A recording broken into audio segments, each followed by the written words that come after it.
This is Arab Talk on KPOO 89.5 FM in San Francisco. This is Arab Talk with Jess and Jamal. I'm Jess Hannam. And I'm Jamal Dajani. Jamal, we have a great show today. We're going to be talking about a lot of things. We're going to be talking about Palestine and the World Cup. I'm saying that with a smile on my face because Morocco has made it to the semifinals.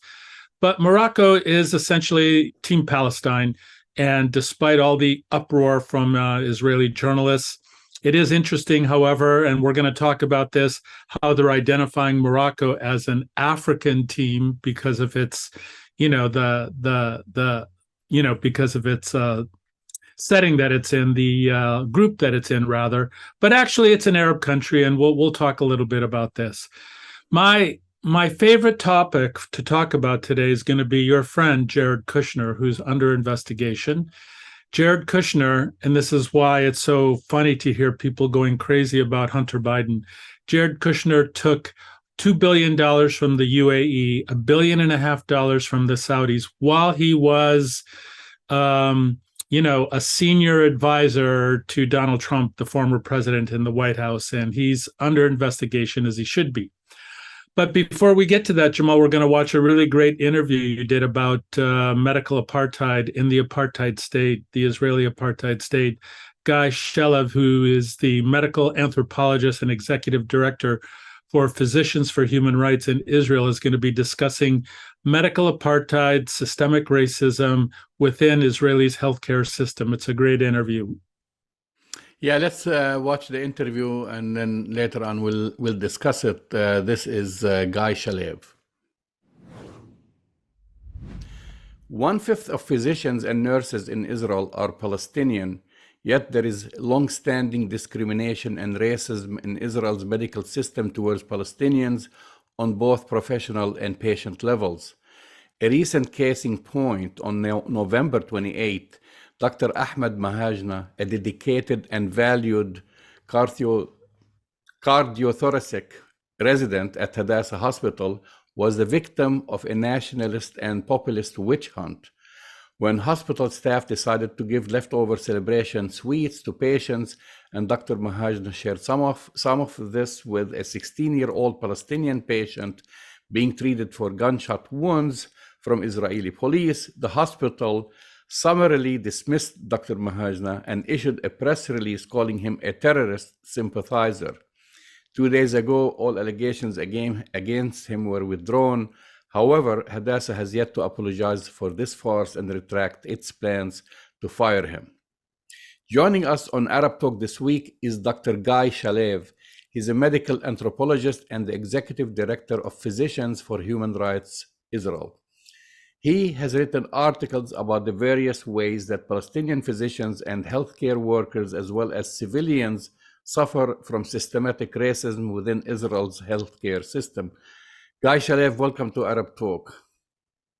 Thank you for having me. First of all, I'd like to thank Physicians for Human Rights for the work it does fighting medical inequities and to change policies that enable them. Let's start with the case of involving Dr. Mahajna. Just tell us what exactly happened. So our involvement in the case started when we got a phone call from Dr. Mahajna, saying that he's about to be fired from Hadassah Hospital, where, like you said, he's a long-time dedicated resident, appreciated by his colleagues, by patients. On some accusations that he had no way of even understanding where they come from. Apparently, some right-wing organization filed a complaint against him, and that turned into the media and began the witch hunt that very quickly got into a hearing in the hospital, and what seems to be his approaching layoff. We were just notified today that the hospital is willing to some sort of negotiations with Mahajna and his lawyer. So maybe we still hope that maybe he could still hold his position at the hospital. But of course, the damage has been done. the damage personally to Dr. Mahajna for his reputation, for his very bad feelings about the place he works for, the place where he put so much of his efforts in taking care of patients in this hospital, and being attacked by his own employers, by his own institution. And of course, there's another damage, a more collective damage. All other Palestinian medical personnel in the hospital, and maybe in other hospitals as well, they see what happens to someone when the hospital decides to attack him. They see that they're always in the eye of management as Palestinians, who can never feel like entirely at home in these Israeli spaces. And I think wasn't the settler group just Betsalmo instrumental in pressuring Hadassah? Is that the group when you said a right-wing group? Right. I'm not even sure a group it's the right definition. It's most likely one person's organization, who is basically a brown shirt organization that is in the service of the regime in persecuting leftist organizations, leftist activists, and Palestinians, of course, in particular. Even that media, I cannot even call it an organization. Even that person that leads this organization retracted later their complaint, saying that they didn't have all the information needed. And now they, after considering the case again, they don't see any violation that Dr. Mahajna has done. So even this right-wing radical who is attacking Palestinians and leftists in Israel already retracted their accusations, but the hospital is still not apologizing and making amends with their own employee, which is very troublesome. Yet, let's talk about also that there was, from what I read, immense support for Dr. Mahajna, right? Right. I mean, is this helping from his colleagues who are vouching for him?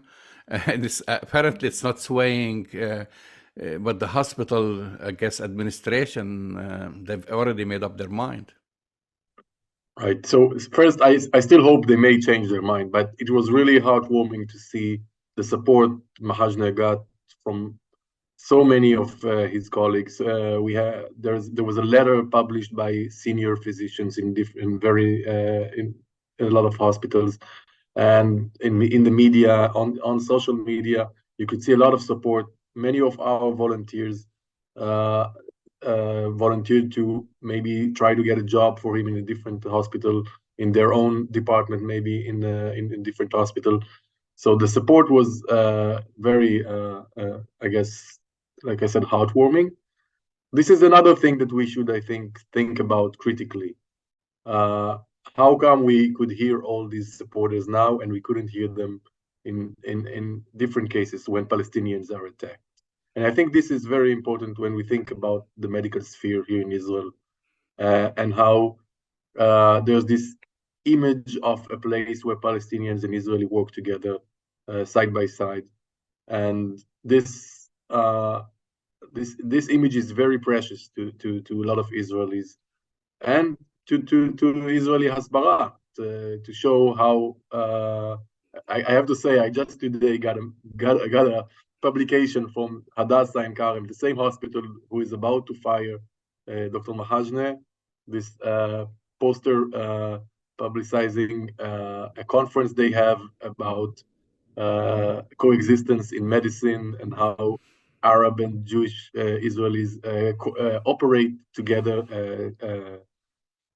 from the same operating rooms. So they still maintain their kind of hasbara and this facade of coexistence while they are attacking one of their own. Well, the irony in this is deeper. I mean, as a doctor yourself, I mean, the I'm, by the way, not a medical doctor. No, I mean in the medical field, but the ethical, neutral environment, right? Like there is that code of neutrality. Let's talk about the presumed neutrality within Israel's medical system. You wrote about your encounter with this when seeking approval for their ethics committee to do an ethnographic study of Palestinian physicians. Tell us about it.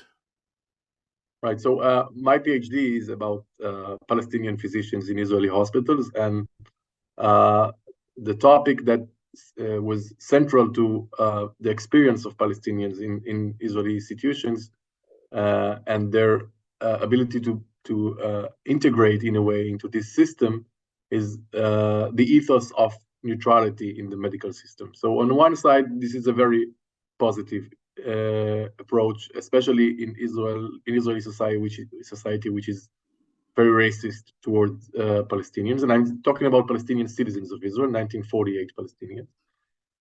So it is in a way very positive, and it allows quote unquote Palestinians to integrate into this system in numbers that are unparalleled in any other sector of Israeli society. As you said, 20% of physicians in the Israeli health system are Palestinians. 46% of new doctors in Israel are Palestinians. So the numbers are increasing. We will see more and more the rates of Palestinians in this system is getting bigger. And young Palestinians see this system as relatively fair to other sectors in Israeli society, and a place where they can get promoted, get appreciated for their professional skills.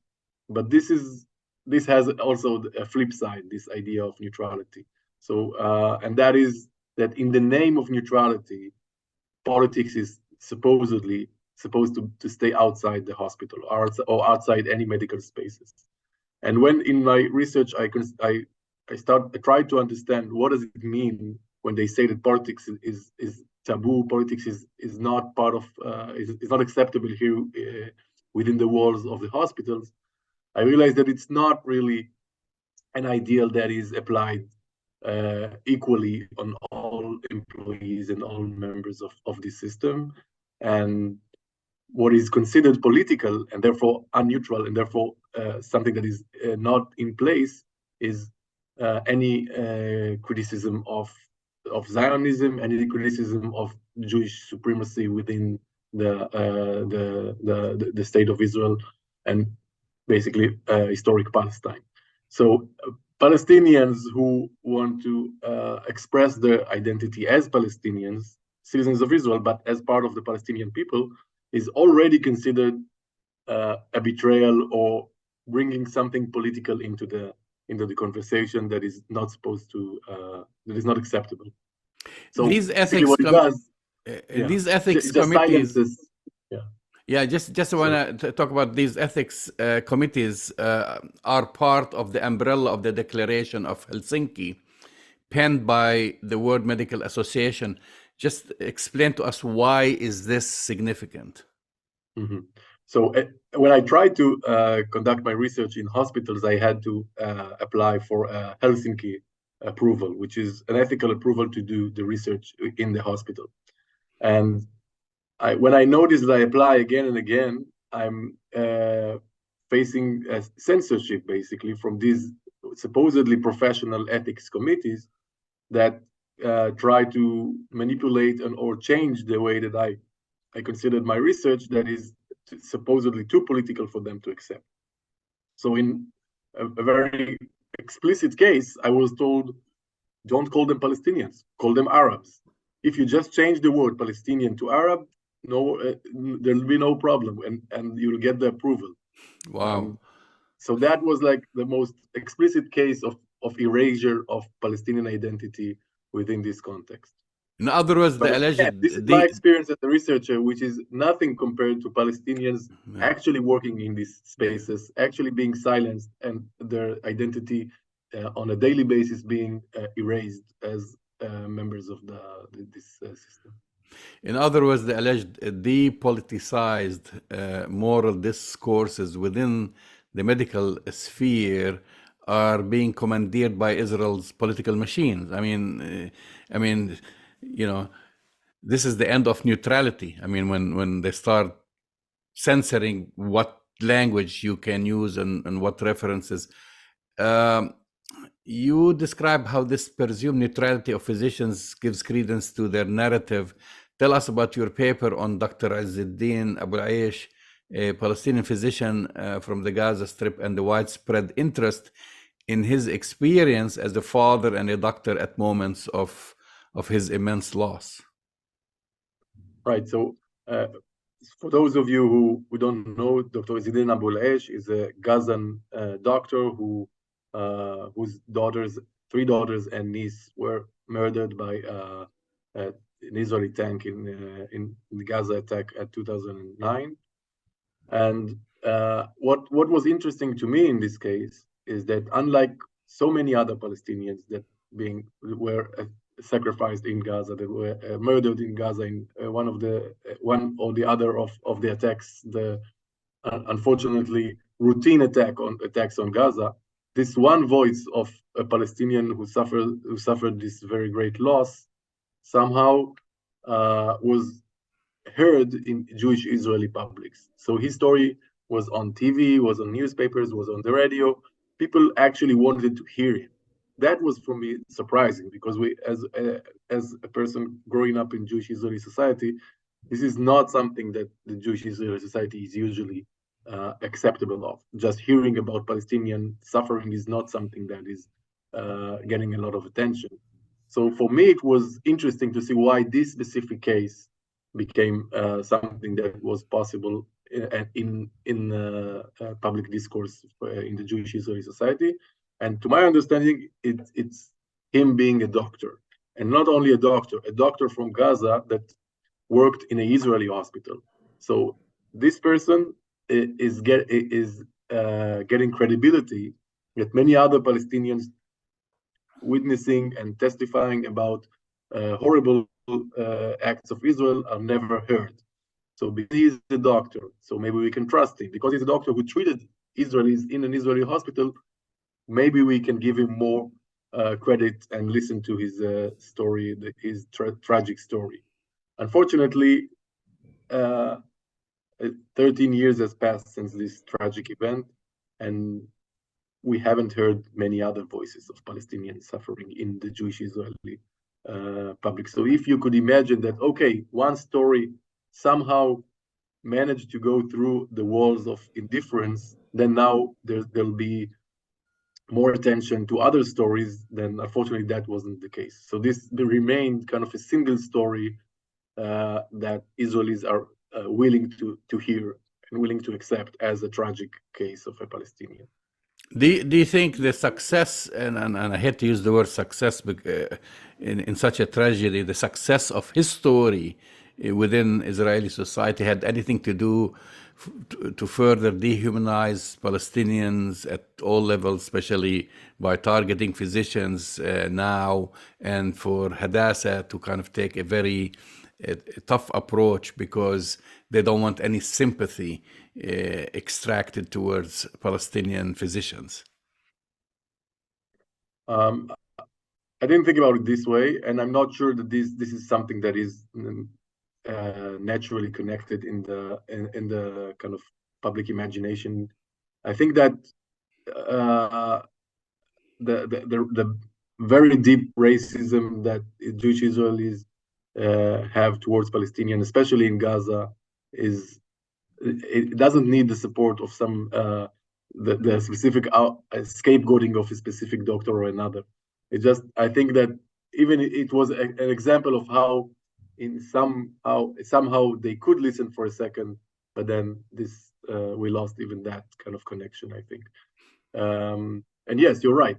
Since then, we know of doctors being attacked in Gaza, and their stories haven't passed the wall. So I don't have an explanation of what really. Well, any connection of this to the current political atmosphere with the rise of the Kahanists now and the return of Benjamin Netanyahu and Ben Gvir? Do you feel probably those who were maybe, I wouldn't use the word hesitant or shy to kind of show their racism. Now they're outwardly saying, "Hell with it," we're not going to accept Palestinian physicians anymore in Israeli hospitals. Right. So one of the major politicians, for example, Bezalel Smotrich, who is probably going to be the Minister of Treasury, has said it explicitly that he is not willing that a Palestinian birth woman or a doctor touch his wife while she's giving birth. So this is explicitly their very deeply rooted racist perspectives. And I think I can tell you about another case that we just had this week. So we, as an NGO that cares for the right to health, one of our major activities is education in medical schools. So we try to get as much access as we can to speak to medical students about different violations of the right to health, and hopefully to have the next generation of doctors in Israel to be more attentive to the issues that we are addressing. And this generally goes without major problems, but 2 days ago, we had a lecture in Tel Aviv University, and that same organization, Betzalmo, filed a complaint against us and against the university, and he explicitly said in that complaint that now that there is a right-wing government, we will make sure that you will not be able to speak in public institutions or in. It sounds like that border, I guess, patrol officer in Hebron who beat up the demonstrators, and on camera saying that now we're getting Ben Gvir, we'll show you what's going to happen next. So they're basically emboldened. Right, they feel they have the support from the highest ranks. But I gotta say, also there's maybe the backlash, because I think that some of the support that Dr. Mahajna got is because liberals, Jewish Israeli liberals, are worried about what we are facing with this new right-wing government, and they felt like maybe this is another step that we should now speak out, or it would be even harder to speak out later. So I think this also maybe is an opportunity for more left-wing Israelis to recognize that they should protest these upcoming acts that this right-wing government is about to do. There are many other fronts of medical apartheid Physicians for Human Rights is fighting against. One cruel example is refusing long-term permits to cancer patients or others with chronic illnesses in Gaza. What is the current regulation? So first of all, there's a siege, as I guess all our viewers and listeners know, there's a siege on Gaza for more than 15 years. And the freedom of movement of Gazans is totally not even in existence. To add to that, the healthcare system in Gaza is being attacked every few years and is being defunded and de-developed by Israel constantly. So a lot of the medical treatments, the very urgent and needed medical treatments, are not available in Gaza. So some of for example, cancer patients, chronic and other chronic diseases, they need to go to move from Gaza to East Jerusalem. They're not seeking any medical care from Israel, but in another Palestinian institution in the West Bank or East Jerusalem. Like the Maqasid Hospital in Maqasid and Costa Victoria, the Jerusalem hospitals who are relatively better funded and more equipped. So they need a permit to leave Gaza and go and get their treatment. But this treatment is a one-time, this permit is a one-time permit. But if you're a cancer patient and you need to go every couple of weeks to do chemotherapy, for example, you need to apply again and again to get this permit. Sometimes these permits are delayed and you miss your treatment.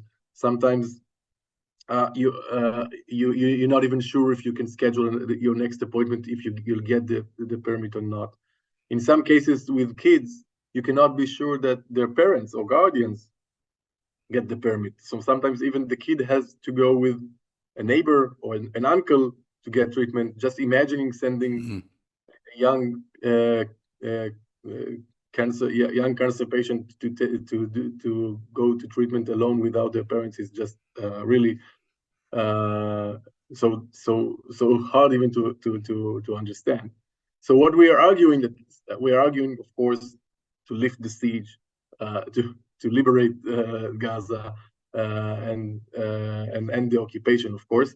But in the meantime, we ask that at least for these very in need cancer patients, allow them long-term permits for 3 months, for 4 months, so they can at least plan ahead, go through their treatment plan, and hopefully get better.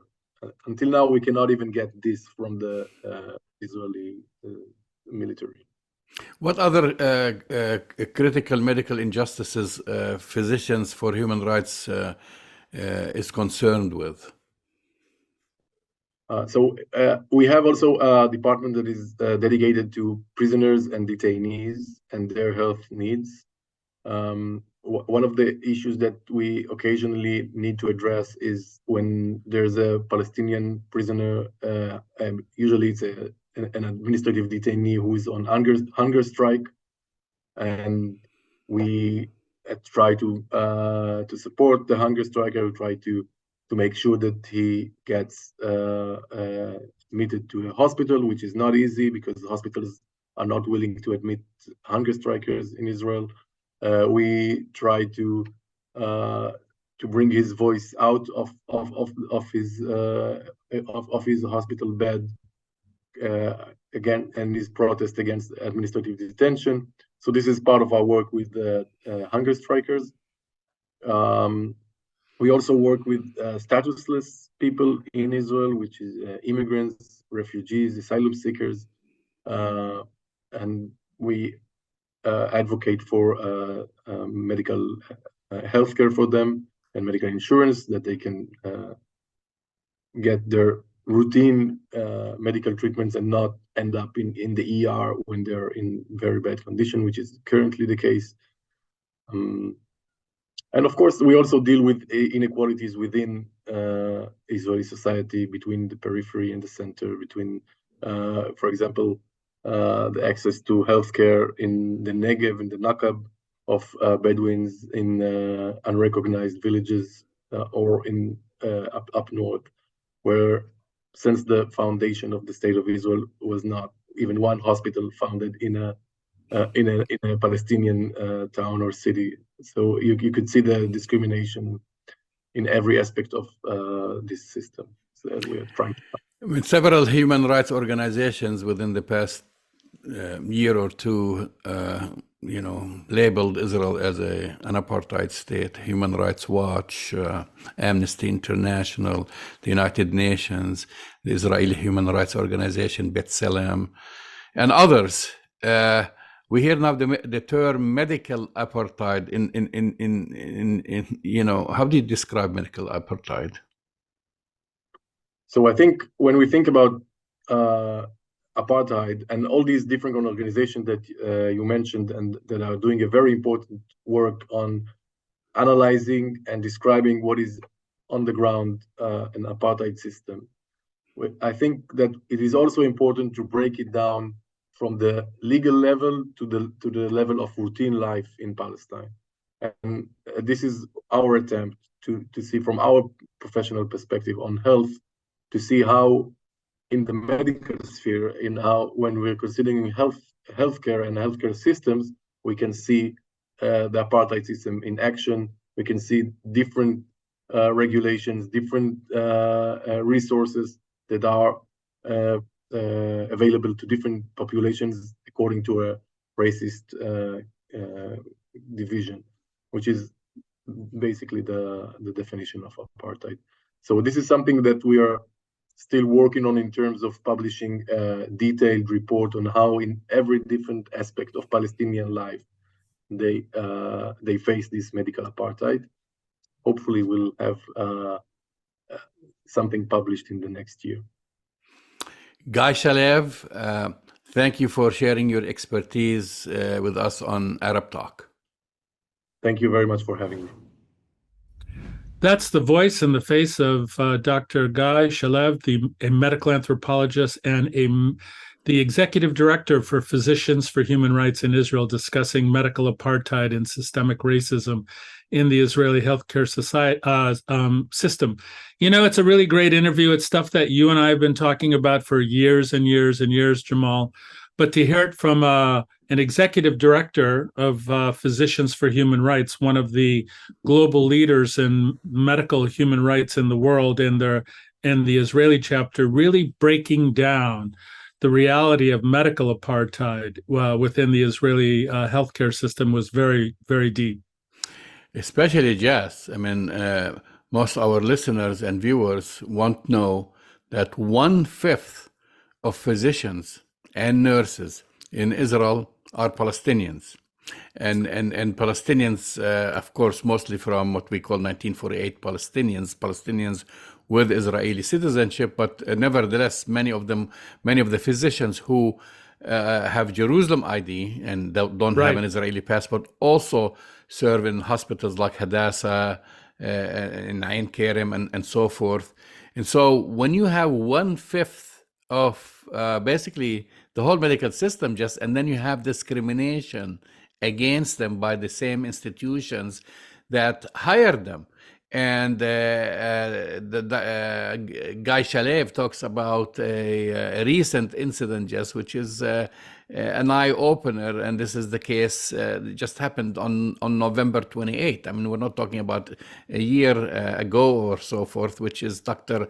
Ahmed Mahajna, a dedicated and valued Palestinian cardiothoracic resident at Hadassah Hospital.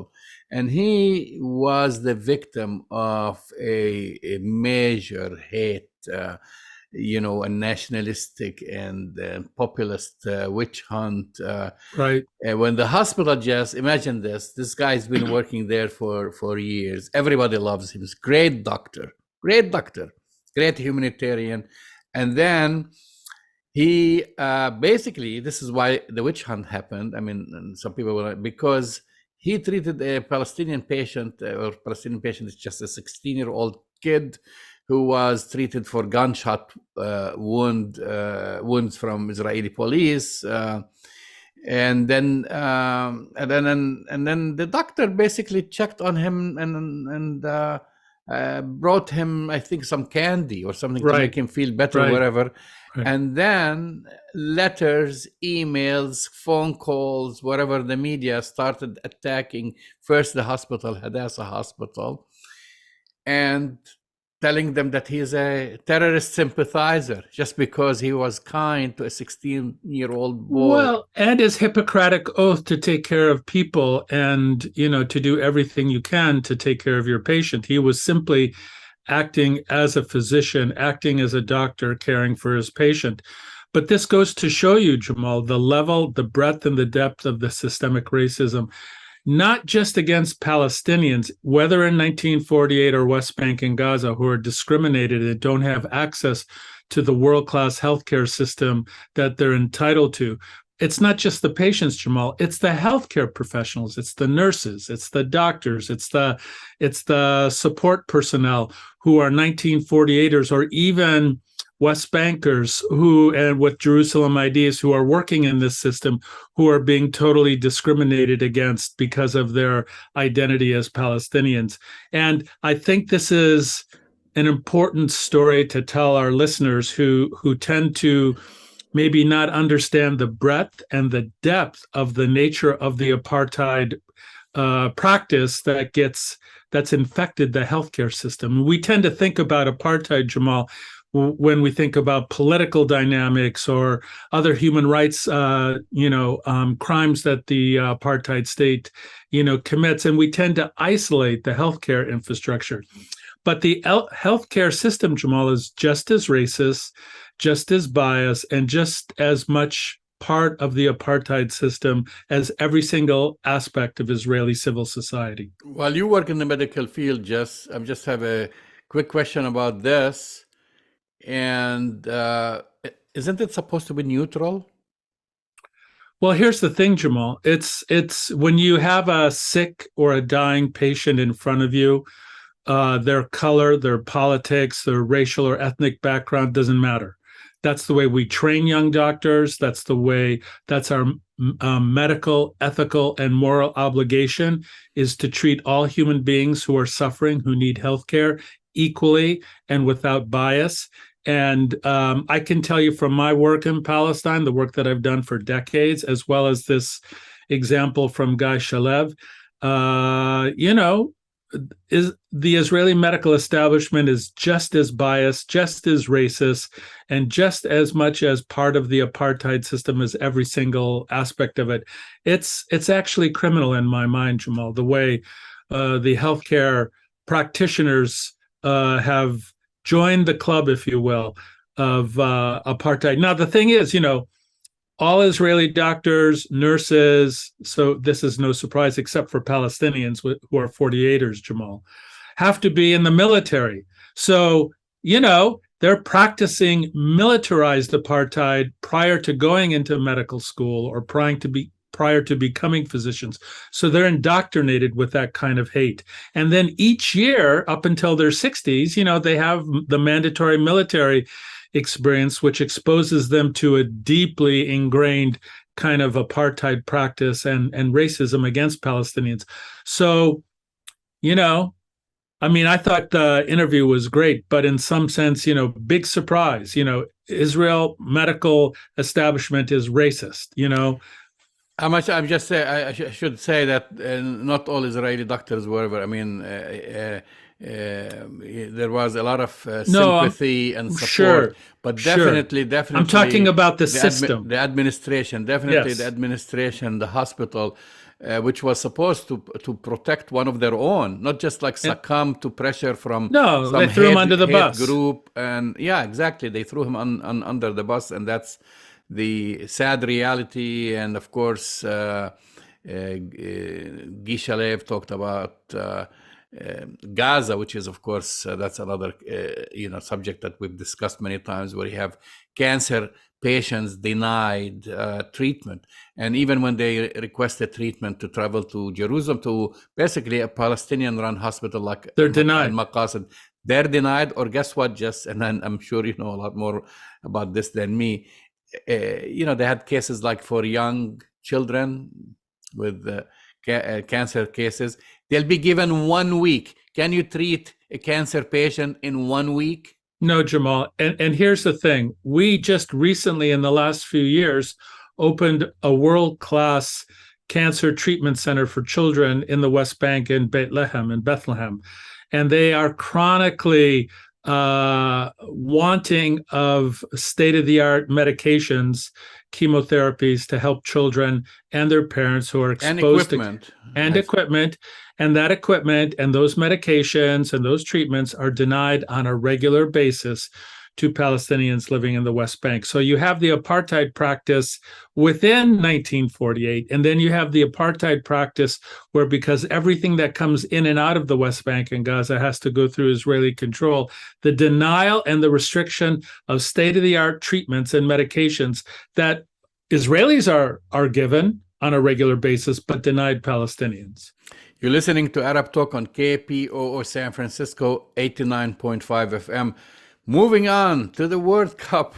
Palestine team Palestine. Well, first of all, I have to say about Morocco, okay? And what a great story, and their man. team. And just for our listeners, I know soccer, or which is actually football, the real football, is not a big sport in the United States.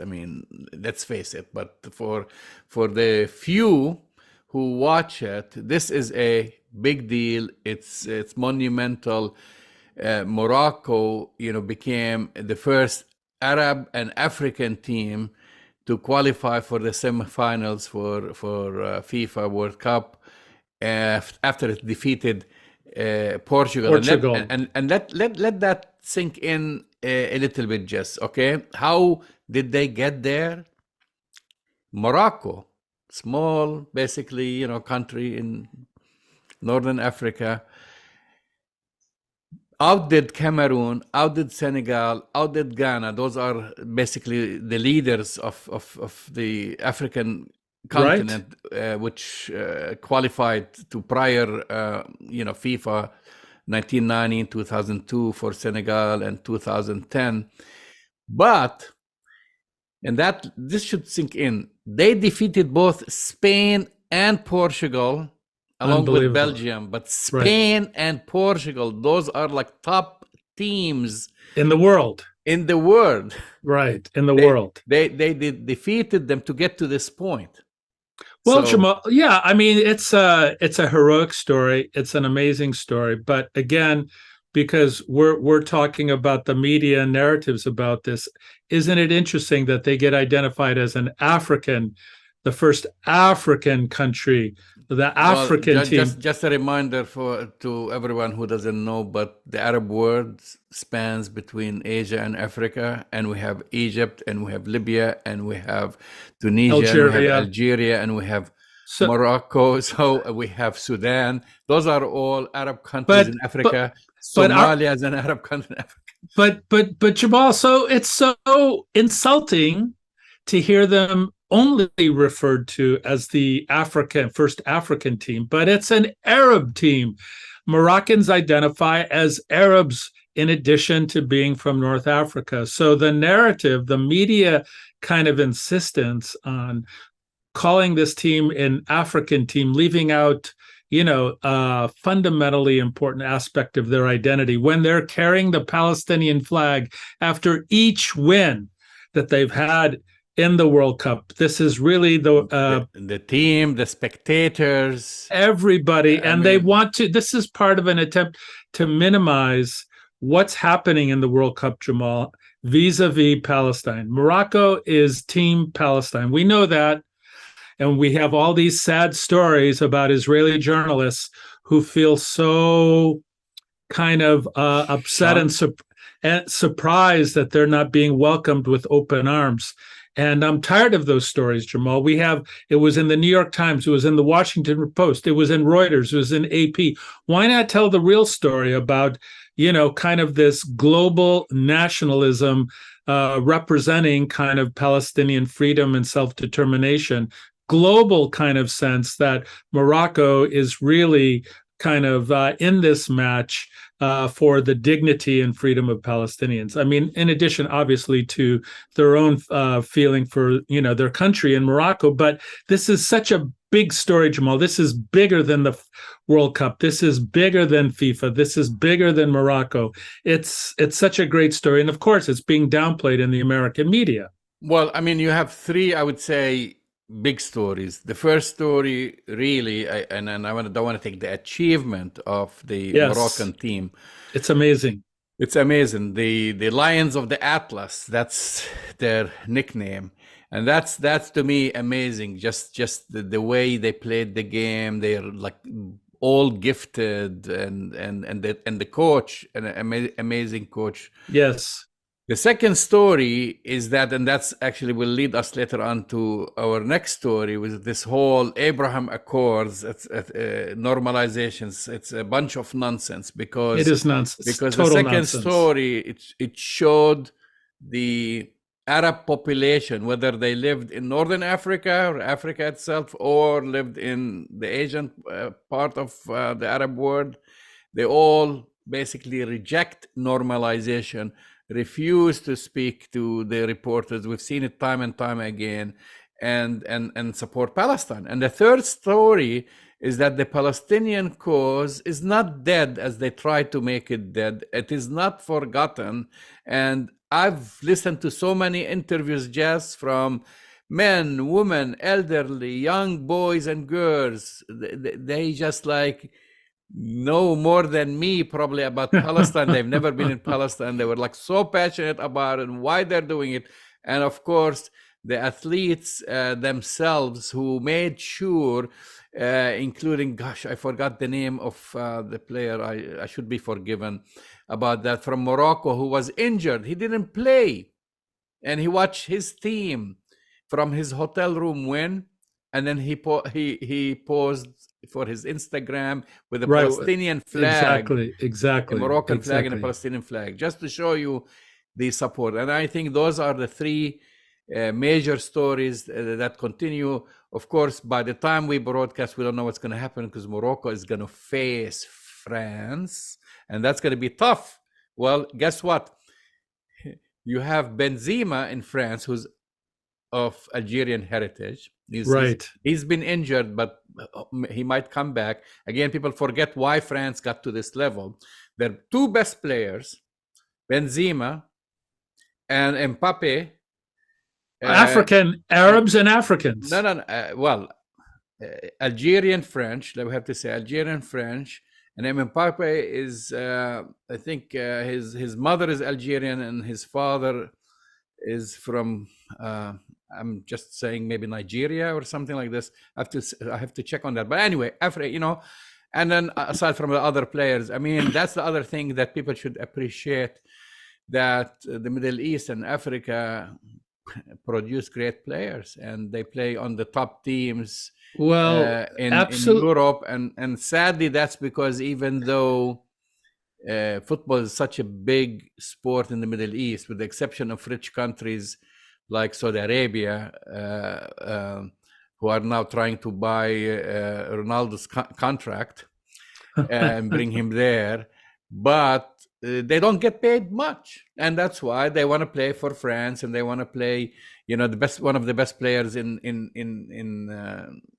the UK is Mo Salah, and he's from Egypt. And so forth, because they have to go there. This is where they write the big but this tells you right, exactly, Jamal. But again, thinking about how the Western, and I won't say Western media, but I will say specifically American media are portraying this in the New York Times and the Washington Post, AP, Reuters, the way they're describing things is kind of insulting, as usual, when it comes to understanding, the feeling, the experience, the loyalties, the passion that soccer and football fans have all over the world for the sport, and then specifically for the issue of Palestine with a team from Morocco. This is a huge story, Jamal. And we're hearing more about the poor Israeli journalists who feel shunned than we are about like this amazing story about amazing Moroccan team that is pulling itself through to the semifinals of the World Cup. This is a great story. And of course, we're hearing more about Israeli journalists than we are about Morocco. Moving on to the next story, Jess. Yes, which is related. Democrats want answers about Jared Kushner's very shady Middle East deal. And we're not talking about just the Saudi one. Okay. No, it's the UAE and the Saudi. This is something involving a miraculous, by the way, financial bailout for his family by Qatar, and his work, in the Middle East. So the Washington Post has a big expose. Vanity Fair now has another expose. Going all the way back, and we were talking about this all the way back to 2018, and when there was an economical miracle for the ages.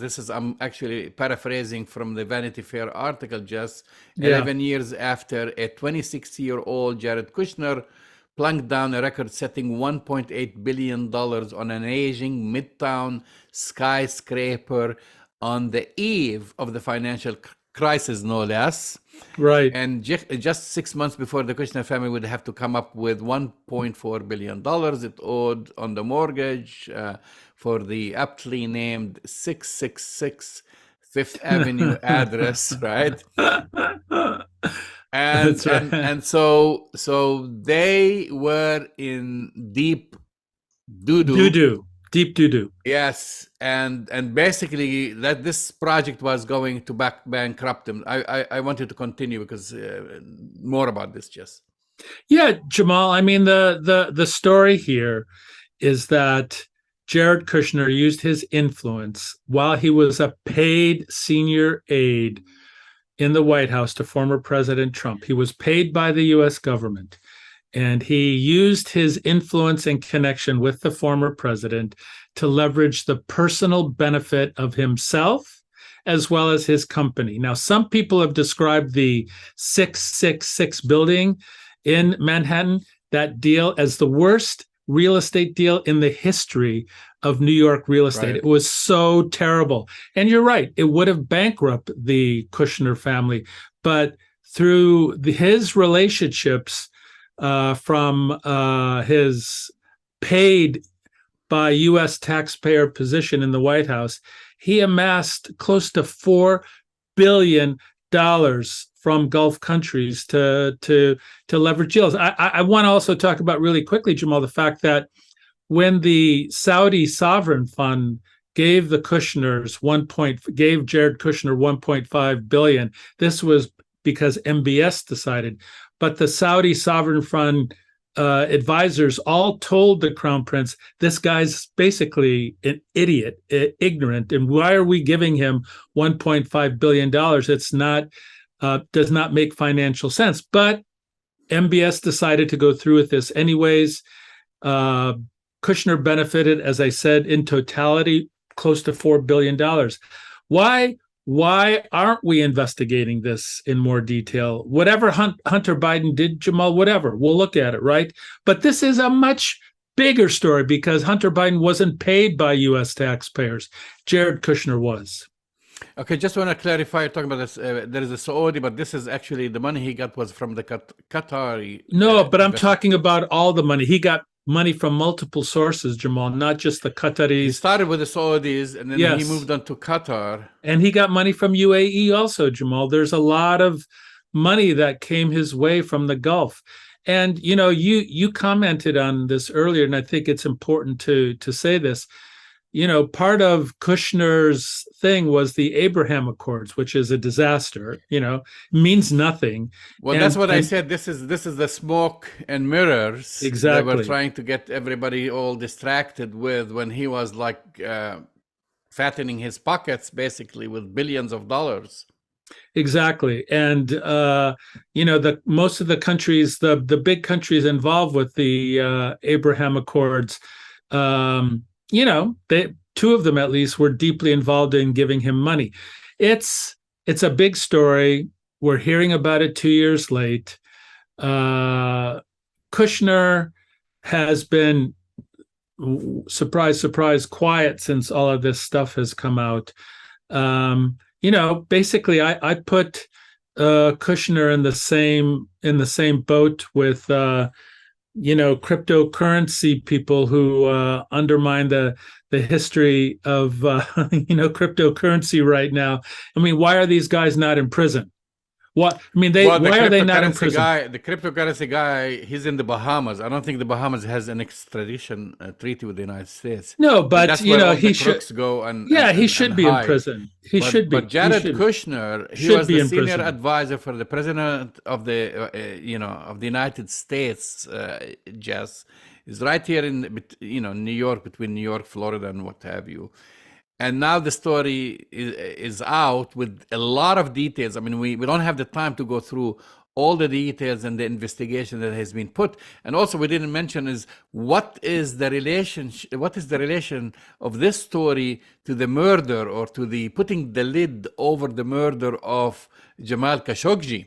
Because this absolutely, happened, and this is how much, like, you know, I mean, this is MBS was basically named in the murder of Khashoggi, and you know, and just to remind our listeners, he, according to the Turkish intelligence and U.S. intelligence agency, said that he had approved a plan to kidnap and kill Jamal Khashoggi.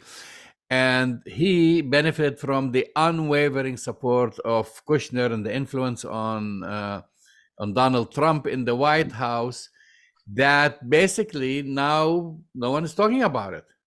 Well, that's exactly right, Jamal. Just like we spoke about on our last show, no one's talking about the fact that you know, when Trump was in office, of course, all the pro-Israel forces were, sitting at Trump's lap, enjoying his largesse and his feeling and fealty for the apartheid state.